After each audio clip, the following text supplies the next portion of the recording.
السلام الله عليكم ورحمة الله تعالى وبركاته. مركلة إيو تبصون قشون أحسن. أسد إذا جاب أنا واحد شوقة أدس أبابا. وحاموريسي كومن لا يلنا أحمد ياسين قاسم أو كمدا. قال يرد السيد وين ودق دقاقة دينا عميريا إسلام مركانا أحمين بر شبهاتي هراء إجس أو أنا لف حسبك أو أنا لف إمك كتر تما دلك إثيوبيا من بركة سورو مدنا ياسين. wadhowahay asado waa mahadsan tahay sida sharafta leh كوما تاي. waxaan nahay nin Soomaali ah nin Muslim ah nin ka soo jeeda deegaanka Soomaalida nin reer xamar ah nin Kanadiyaan ah nin weligiis aliis u dagaalamayay xaqa iyo adeega iyo kalgacalka Soomaalida meel kasta ay joogaanba ama ha noqoto deegaanka Soomaalida ama ha noqoto Canada ama ha noqoto Mareykanka qof xuquuqda bini'aadamka mar walba u dagaalamayay ayaan ahaa haddana dee dhowrkii sano ugu dambeeyay dadka qaarkii ay ugu barteen in aan ONLF iyo Ethiopia aan wada hadaladiisii aan qayb lixaad ku lahaa aanan doonayana haddana deegaankeena inuu nabad ka noqdo oo qof qadiyadda Soomaalida mar walba meesha joogtaba danka leh iyo dadka victimska oo dhan mudana yaasiin sida aynu ka warqabno waxaad ka mid tahay member oo ONLF baad tahay imika oo waraysigan kaa qaadaya taytalkee kugu yeedhaa iminka oo hadda iga qaadaysid titleka nin waxaan ahay weligiisa aliis peace builderka ahaa oo nabadda deegaanka ka shaqaynayay member golo dhexa ah member mataqaanaa golo fulin ah intaba ma ihi yahaa la taliyaha arrimaha nabadda ayaan ahaa oo guddoomiyaha u ahaa taas waad igu yeeri kartaa ilaa hadda la taliyahan u ahay waan kala taliya xagga nabadda xiriirka Ethiopia waa si fiican baan uga shaqeeyaa laakiin waxaad igu yeeri kartaa mulkiilaha dhab TV hadda dhinacaas miidiyahan kula soo galaya aad baad u mahadsan tahay mudane yaasiin waxaynu ka warqabnaa ONLF iyo Ethiopia markii ay heshiinayeen waxaad ka mid ahayd isku soo dhaweeyaashii amase u kala dad qaadayay dhinaca ONLF iyo Ethiopia laakiin dad badan oo u dhuun daloola arrimaha siyaasadda ONLF iyo Ethiopia markaasi waxa ay lahaayeen waxa aad ahayd member xuquuqul insaanka ka shaqeeya balse aan mid ka ahayn ONLF waqti xaadirkana waxa ay dad badan leeyihiin haddii aanad ahayn xubinta koowaad waxa aad noqotay qofka sida weyn loogu tuhmo dhinaca ONLF marka haddii aanad ka mid ahayn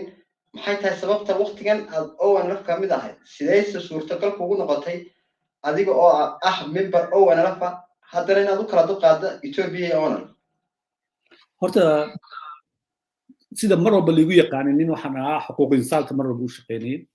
ONLF haa waan support gareeyay weligeena waan support garaynay that mean ma macnaheedu in aad shaga aad ONLF aanu hayay guddoomiye ma noqonin maanan ka noqonin mataqaana position magaalo kama qabanin inta badan waxaa shaqadeedu ay ONLF ahayd waxaan ogaa inay dagaal galeen oo dagaal ku jireen dagaalkaas waan u arkay dagaal xaq ah inuu ahaa waxaan weligii ka diidanaa inay dadkeenu ay bilaa macno ay u dhintaan bilaa macnahaas ma aha in mataqaanaa iyaku ay isdilaan weye waxa ugu daran aan diidanaa ONLF mabda'eeda waxay aaminsan tahay oo dhan waan support garaysanaha waxaan ku support garaysanahaa waxa weeye haddii ay dadkooda difaacayaan xaq bay u lahaa inay dadkooda difaacaan intay dagaal qaadeen Addis Ababa kamayna bilaabin laakiin waxaan always dhihi jiray there's other way si kale oo xal kale ayaa jira markii aan Addis Ababa imaanayay waxaan ahaa nin xuquuqul insaanka u shaqeeya oo maalin dhaweyd baan arkayba mataqaanaa maxamed ismaaciil guddoomiye oo facebookgayga ku dhajiyey in aan ahaa qof xuquuq insaanka u shaqeeya oo de isagaaba ii qirayaba inaan ahaa oo aan shirar iyo waxyaaba badan aan qaban qaaday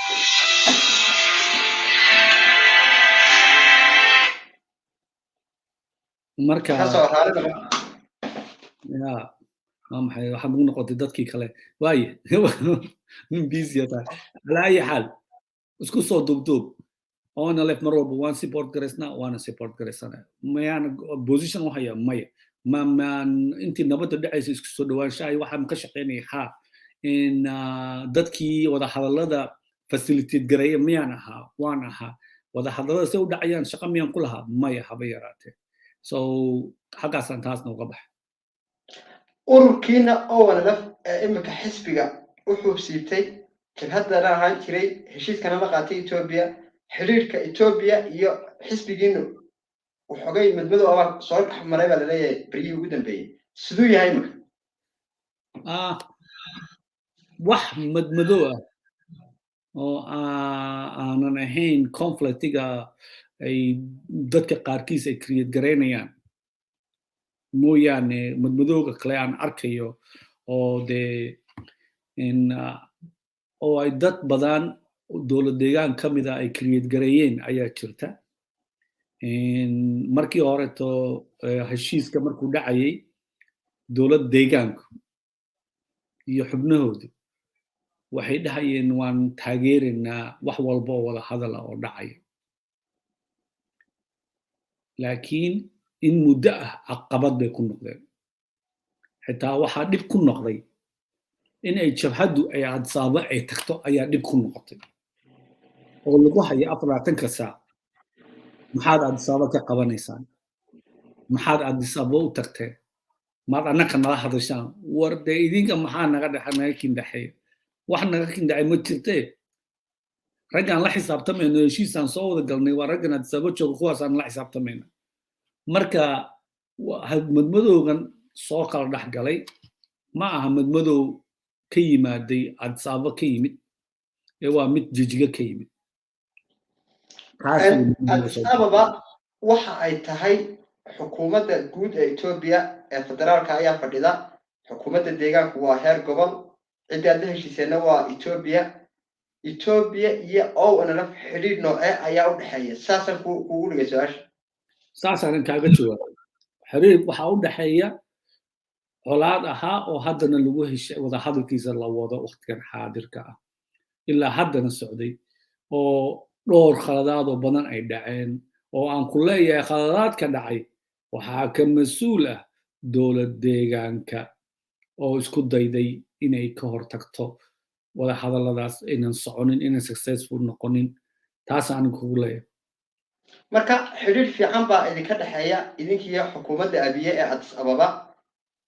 colaad iyo xurgufina waxaa idinka dhexaysaa deegaanka saasaan u fahmay hadalkaaga hadaa saa hadalka u dhig aniga waxaan kugu leeyahay ha conflictiga dee yaa heshiiyey yaa colaad ka dhexaysa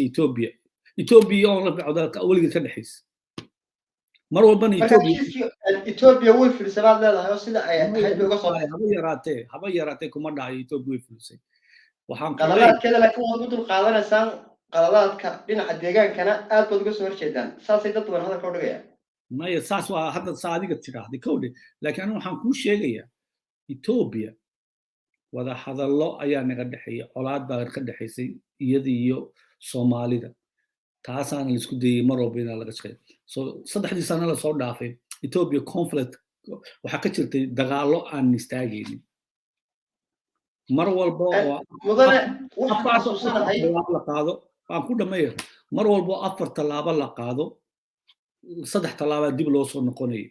taasoo keenaysay dhowr wax oo kala duwan kow waxaa keenaysay in dowlad deegaan aan majuur lahayn laba waxaa keenaysay dowladda federaalka oo iyadana aanan majuur ahayn saddex waxaa keenayay jabhaddii oo markaa soo gashay oo deegaanka intay timaaday iyakii oonan diyaar aanan u diyaar u ahayn nabadda waxa cudurka nabadda la yidhahdaa jirta oo dad badan oo shaqo iyo aanan income lahayn oo badan dhowr ay soo wada degeen so waxaasoo dhan ayaa khaladaad badan keenay laakiin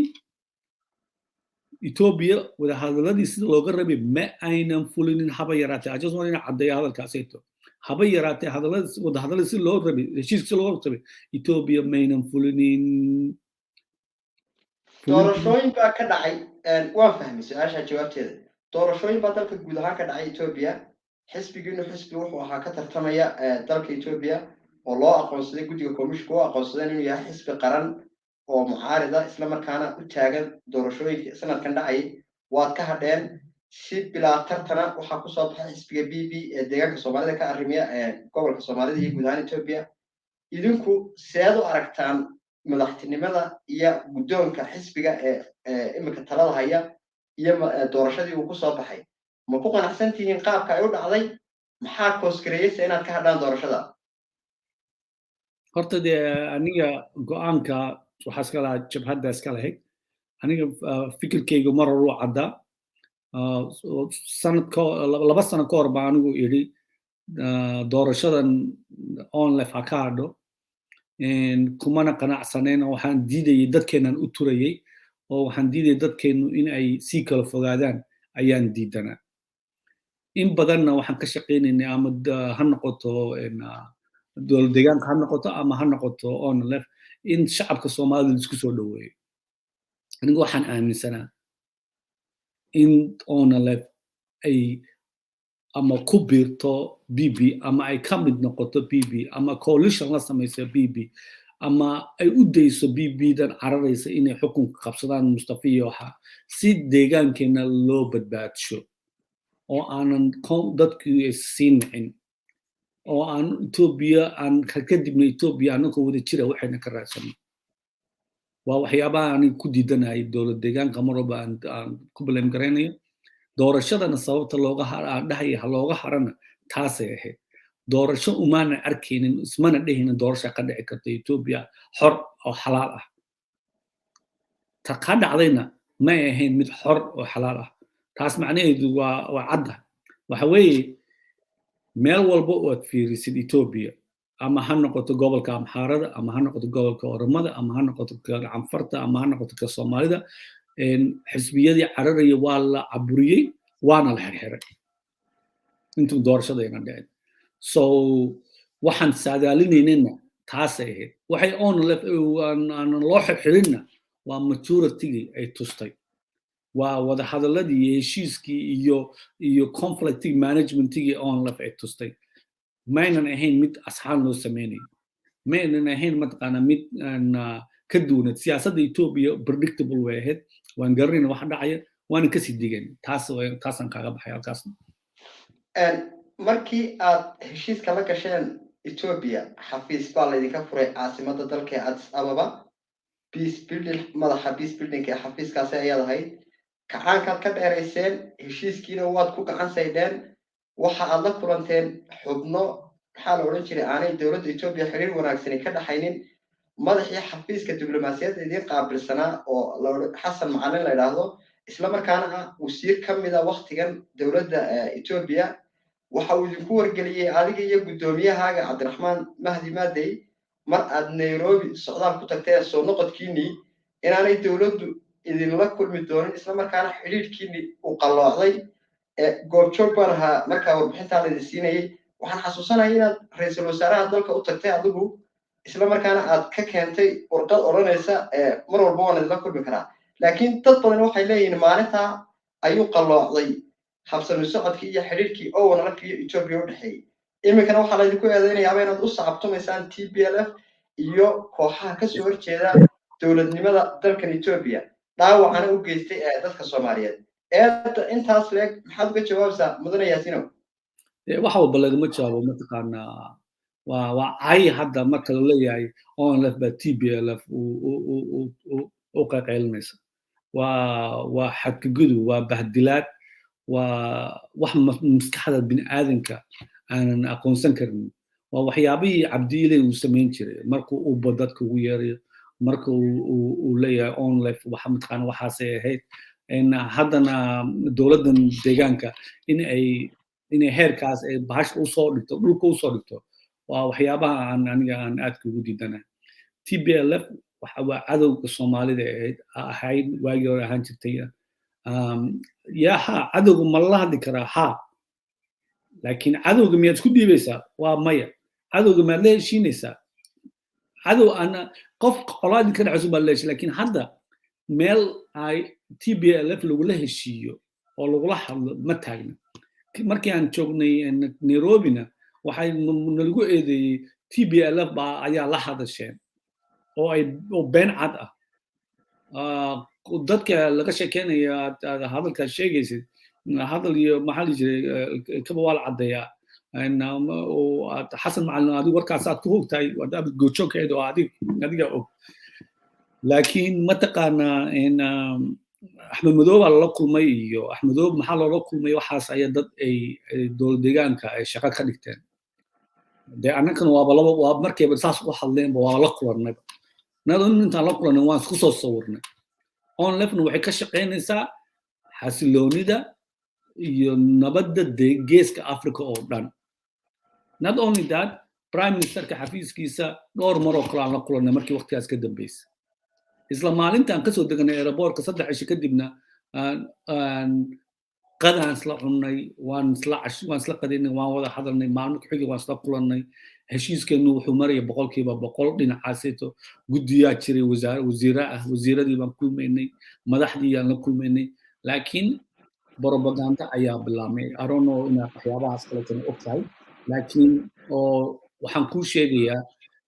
wada Ethiopia markii aad qofkaad sheegaysay oo hadalkaas u dhahayay inta oo la yiraahdo weligin dambe Ethiopia lama hadlaysaan lamana kulmaysaan intaan la kulannay aan la hadalnay oon la fadhiisanay ayay weli caado wada hadaladani meesha ugu fiicnaa doonayeen cid walbana nalaga bari laakiin ogeysiiska waa la bixiyey warqadana waa loo soo dhiibay madaxiinii diblomaasiyadda xaqiiqataasi ahayd ha yeeshee ra-iisul wasaaruhu markii dambe dib ayuu iska bedelay idinkana kelmadahaasu idinku yidhi taas waynu isla fahnay maxamudugaas oo ka mid ah ONLF adigana saaxiibkaaga dhow ahaa waxa uu xulufo dhow la yeeshay TPLF oo ururo la samaystay waxaanu qayb ka yahay weliba 9 urur oo Ethiopia la dagaalamaya maxamudugaas member ONLF ma aha mise ma ahayn okay so intaan ka jawaabin taas asado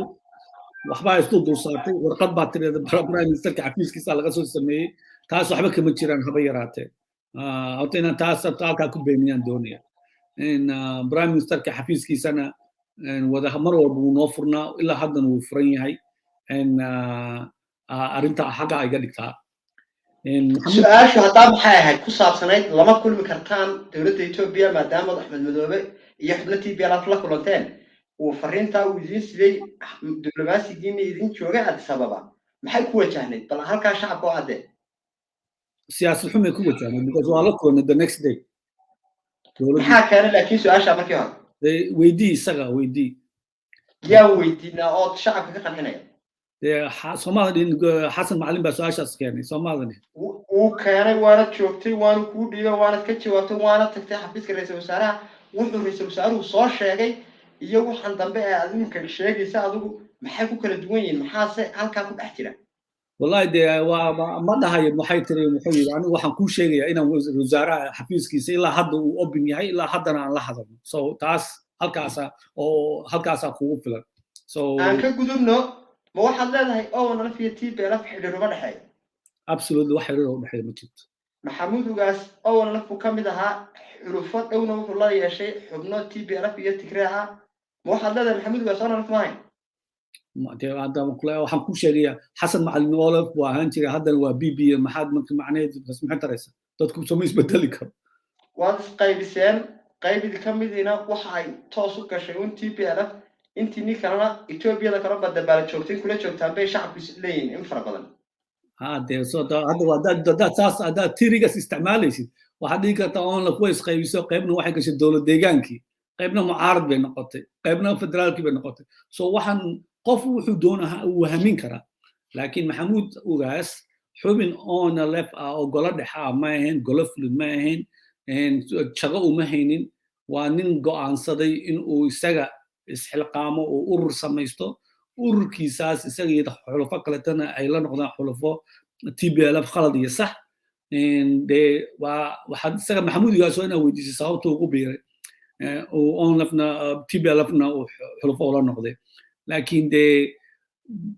hadda ma oran karno mataqaanaa xasan macalin muxuu BB ugu biiray waa inaa isaga weydiisa xasan macalin muxuu BB ugu biiray ma oran karno إن أحمد ياسين محو شغوا قاتل الدولة ديجانك وأفرع تنقص ودجال كحوم كل شيء ما أوران كره إنه منطقة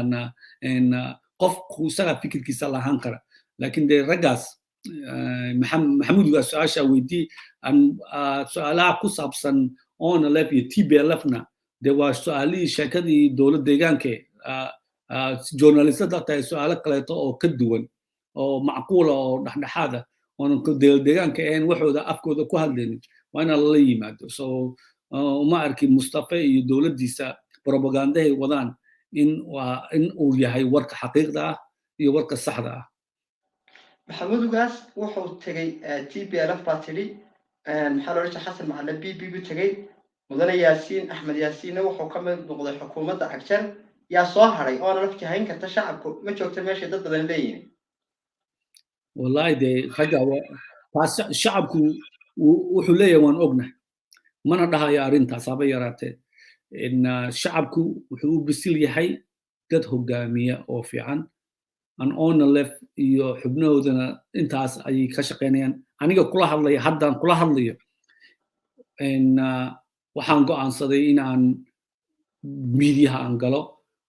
تاس معناه وحوي سياسة دي ضد ضدك كلتان ودينية أو ضدك وحو بعين وعيقلين وحو بعين وعن حق وحو بعين وحاس وحيابا بدن وقلته كليا تما هل نحن لو شقية so وين leadership on left سؤالها عد ويديني سؤال الصحة لكن هجانك وهجانك مركورتي هجامني وهجانك إثيوبيا لسه شيء ومادي وهجامني وهجانك أرمها الدبد وهي السياسة دي on left مدو متقنا تاريخيا وهجانك أساسي on left so مركا كي أساسي بحدنا هجامني سياسة حما أيا الذي كحمتها حبناها صدرنا وحيوت جوا سياسة حما بين الشعب كلهم وحما كبتلي دونتان سياسة إما كهجامنتها أولا في وقت كان أي كهجامين يسوع حسب أولا waad u jeedaa wax badan oo siyaasad xumadu waa qofkii markaa ka adkaatid wax walba waa inuu kugu yaro uu kula caaytamo dhulka ku dhigo ku jijiido siduu doono sameeyo siyaasadda deegaanka shacabka qalbigooda waxa haysta oona leftaa waa la ogyahay ma islaada siyaasad xuma jirta waan ku wada hadalkiisa siyaasad xumada jirta waa siyaasad xumada deegaanka ay wato dadka waxa ay waqtigii la isku keenayay oona lef siyaasadeeda way cadaysatay ilaa ma hadeerto dowlad deegaanka oo even waxyaabo badan oo khatara galin deegaanka samaysay mar walba oo lef hadda waxay isku dayaysaa deganaansho iyo xasilooni inay waxba ku samayso on lef waxaa isku dayay boqol mar in laga xanaajiyo waxaa isku dayay xubnahooda in la kala iibsado waxaa isku dayay in la kala qaybsho waxaasoo dhan siyaasaddii hadda waa la dejiyey siyaasaddu waxay noqonaysaa mid ku haysa lexjeclo ku ah oo shacabka iyo dadka danka leh so taas way siyaasadda hadda socota conflictina waa la yareeyey so taas xaggaasaan uga baxayaa siyaasad xumada waxaa jirta deegaankeena ka jirta waxa weeye dowladda maamulka haysa taas weeye siyaasadda loo baahan yahay in laga hadlo taas weeye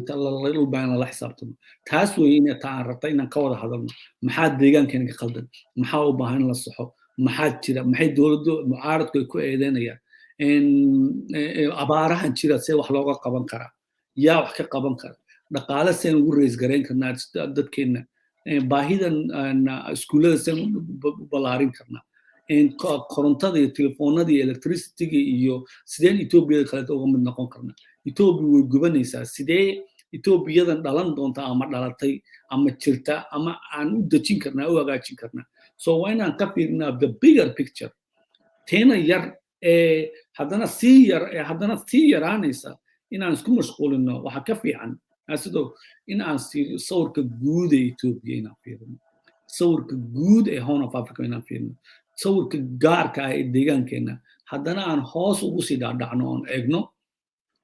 okay mudane aan ka dhex galo Ethiopia muddo 30 sano ka badan baad la dagaalamayseen waxaanad ku hawlaadeen sidaad heeryada uga roglaadeen shacabkan habsaamay muddada badanna ku hoos jiray gumaysiga waqti xaadirkana waqti ay ka jecsan tahay Ethiopia ma jirto ma idin qorshaysan tahay inaad qaybtiina qaadataan geesna isu taagtaan ayaha ummadiinana ka talisaan maadaama muddo badan ku hawlaadeen la dagaalanka Ethiopia mise xiriirkaygu wanaagsan yahay daasaa idinka dhaba niyo Ethiopia jabhadda ayaa oon la tayala dagaalamaysay jabhaddu golo fulin golo dhexe iyo wax walba leedahay iyo mataqaanaa oo shaqadaas ku shaqa leh aniga maxaa idin qorshaysan waaye Ethiopia way burburaysaa way kala tegaysaa baad tidhi way jilicsan tahay dad badanna saasii leeyihin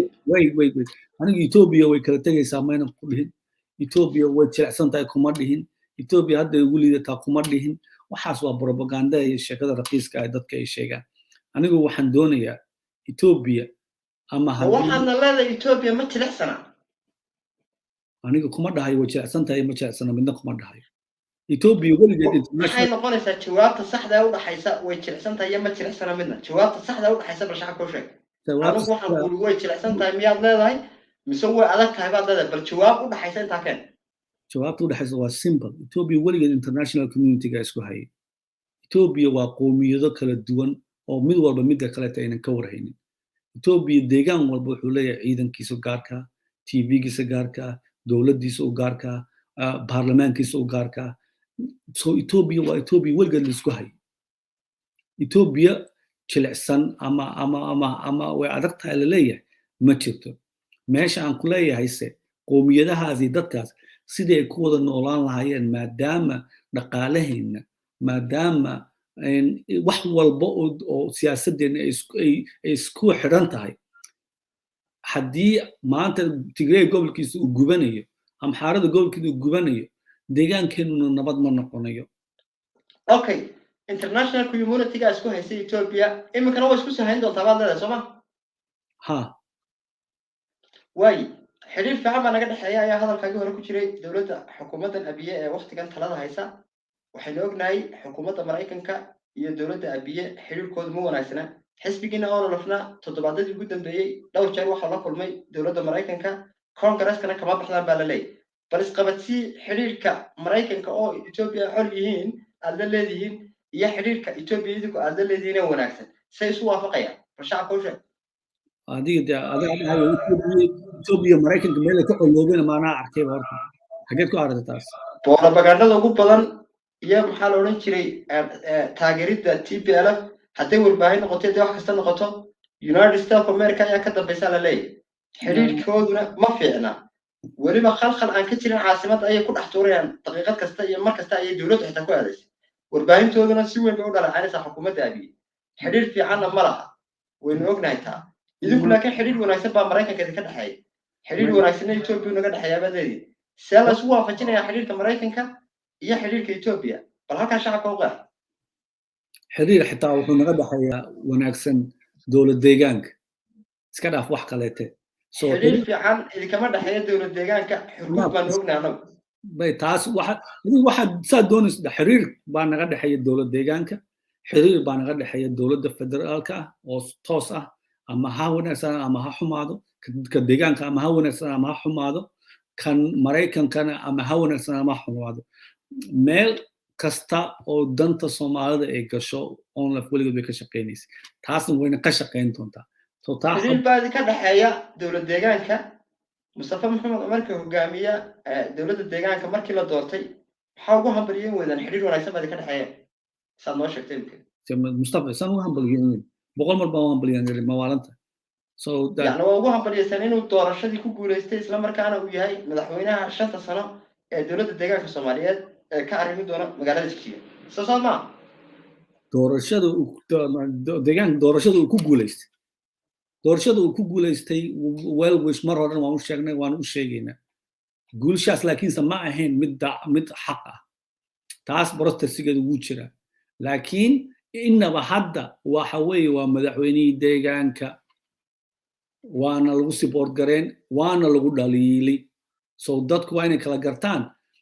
hadda qof walaalkaayo markuu kula hadlayo oo kula dagaalamayo ama wax kula sameynayo ma aha inuu rabo inuu ku burburiyo wax fiican madaxweyne Soomaa aqoonsanidin already yaa taa musaabada ka jirta laakiin gudoomiyaha ONLF oo kun xubnood in ka badan ay ku doorteen magaalada Goday Cabdiraxmaan Sheekh Mahdi Maadey uma yaqaan gudoomiyaha ONLF Mustafa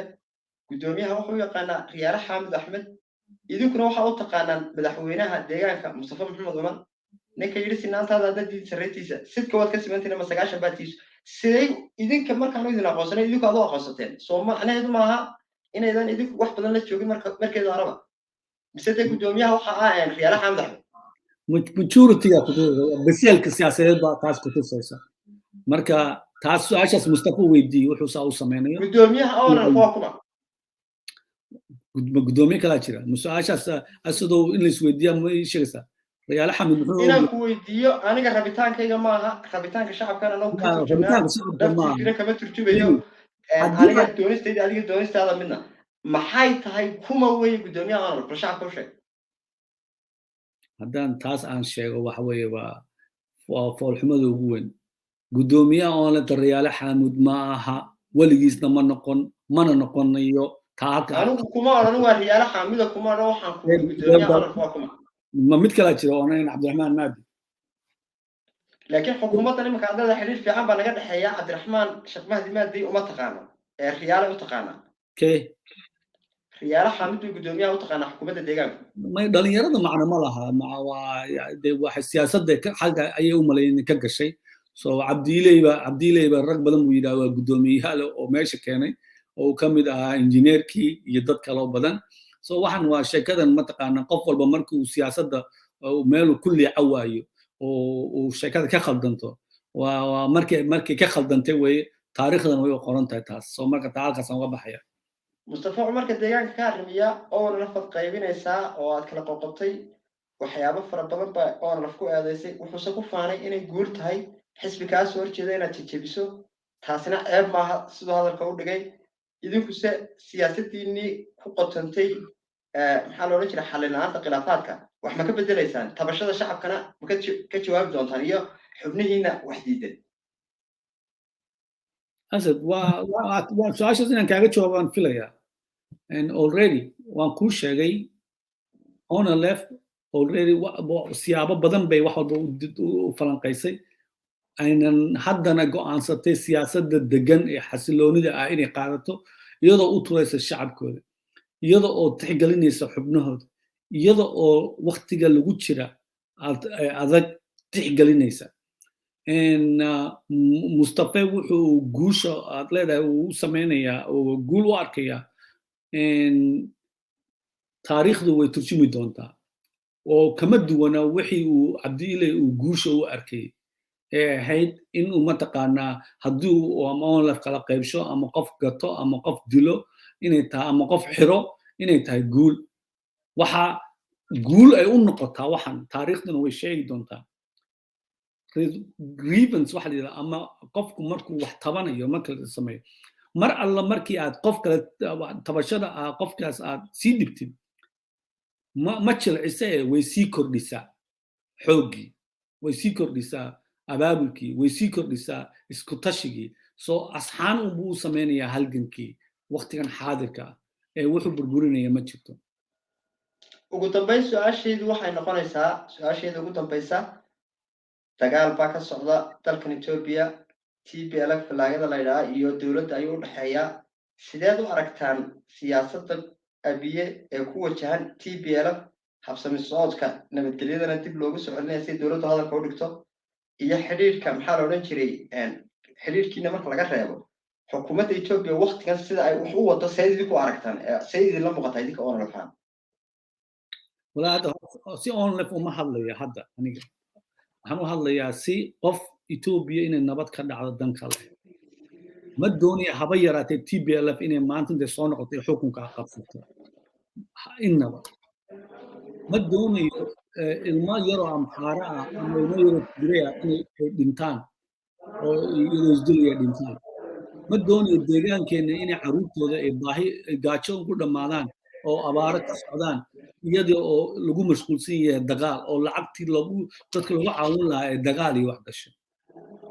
mar hore tana waan sheegay aniga maanta saacad ka horna asxaabteeda kale waan kala hadlay oo dowladda maraykanka iyo canada iyo cid walbana waan kala discuss garaynayna etoobiyana 4 wiik ka hor waan joogay oo waan la kulmay 3 wiik ka hor waan joogay oo waan la kulmay madaxda etoobiya waana u sheegay xalka nabadda ay ku jirto siyaasad raggan waxaa la isku haystaa oo la caddeeyey oo mar hortana la caddeeyey markii la weydiiyey dhibaatada maxay tahay waa dhibaato siyaasadeed siyaasad baan isku waafaqi weynay dagaalkana keenay ma aha dhul ma aha wax kaleeto waa power so si powerkan lagu xaliyo waxaan ku advice garaynaa dhinac walba in miiska la yimaado Ethiopia oo nabadna laga wada shaqeeyo inta prime minister abina mar hore haddii uu san ka badan uu xallin kari waayey inuu nabad ku keeno nabad si kaleeto dagaalkan laguma kala adkaanayo waxana wax soconaya muddo ah marka sidii nabad lagu keeni lahaa wadahadal lagu samayn lahaa Ethiopia lagu soo celin lahaa nabad in la sameeyo last week waadigii maqlayay inay dhaheen waxaan keenaynaa wadahadalla ayaan ka bilaabanaa Ethiopia oo wada tashi ah wada tashigaasna waxaan hadda kula talinaynay oo haddana aan u sheegnay iyadoo open ah iyadoo oo private ah labadaba in dad kaleeto oo aanan dowladda Ethiopia aanan ahayn Tigreegana ahayn inay hogaamiyaan wada hadalladaas oo mudane waan fahmay nabadda waadna ku mahadsan tahay xidhiidhka oo wala fi Ethiopia markaan halkaas ka dhigno adiga Axmed Yaasiina oo wala fi Ethiopia oo col ah waa u kala dab qaatay imikana dad badan waxa ay kugu tuumayaan toddobaad kasta ama bishii ugu yaraan 4 jeer baad timaadaa Addis Ababa laba toddobaad ka hor iyo toddobaadkan gudihiisana inaad timid adiga oo xitaa jigjiga tegin inaad noqotaa la sheegayaa ma waxaad doonaysaa inaad TPLF iyo u kala dab qaado dowladda abiye mise xiriir kale ayaa jira no xiriirka horta xiriir kale oo jira oo aanan ahayn inaan rabno mar walba inaan nabadda ka shaqeyno waa midda mar walba jirta TPLF uma dab qaadayo Ethiopia nabad baan rabaa inay ka dhacdo nabadda inay ka dhacdana wax ma aha mid aan aniga aan ama xajala prime ministerka ama mid mataqaanaa si kalaan u dhigayaa su-aashayde maadaama oo wala fi Ethiopia heshiisay oo muddo dheer oo 3 sano ka badan oo lahaa aad qayb ka ahayd isku soo dhaweyntoodii miyaa la oran karaa TPLF iyo Ethiopia la fahantoodana waxaad doonaysaa inaad isku soo dhaweysaan oo aad heshiisiin ka dhex abuurtaan idinkoo ka dadaalaya in aan dalku burburin saameyn u dhigi karaa hadal cid walba wax walba colaada waxaan mar walba waxay haddana dhahayna waa in miiska lagu xalliyo ama TPLF ha noqoto ama cid kasta ha noqoto laakiin aniga TPLF waxay iga daba daran not only TPLF anfarti gobolka anfarta dhibaatada ka socota danka leeyahay waxaan danka leeyahay oromada iyo mataqaana amxaarada dagaalada dhexdooda ka socda ka OLF dhexdooda ka socda kan mataqaana Benishangul waxa ka dhacaya waxaasoo dhan baan danka leenahay ma aha kaliya okay waxaan ognahay bishii imika dagaalku socday ugu yaraan 6 jeer baad sababa ku soo noqotay ka horramaad iman jirin inta ay leeg ujeedka aad inta badan ku soo noqonaysa intii uu dagaalku bilowday maxay noqon kartaa hadda colaadda socotada colaadda waa inaan soo afjarno dad kale tan inaan ku baabi'in meesha halkaasaan uga baxaya arrintaas mana doonayo inaan sii dhexgalo waad ku mahadsantahay su-aashaada Yaasin Qaasim waxa uu joogaa magaalada Canada Dab TV ayaad naga daawanaysaa Saliida Jabana waxaan joogaa Addis Ababa waxaan oo wanaagsan barnaamijyadan oo kale waan sii aba qaadi doonaa maalin kasta oo isniin waxaan idin bala qaadi doonaa hormuudka bulshada iyo cid kasta oo aan u aragno in ay dadka wax u sheegi karaan isla markaana waxyaabo macquul ah xog ogaalka xaaladaha jira inaan halkan ka heli doono waan idin jecelahay waxaad joogtaan meel idinka jecel yahay asad baanahay habeen wanaagsan goodbye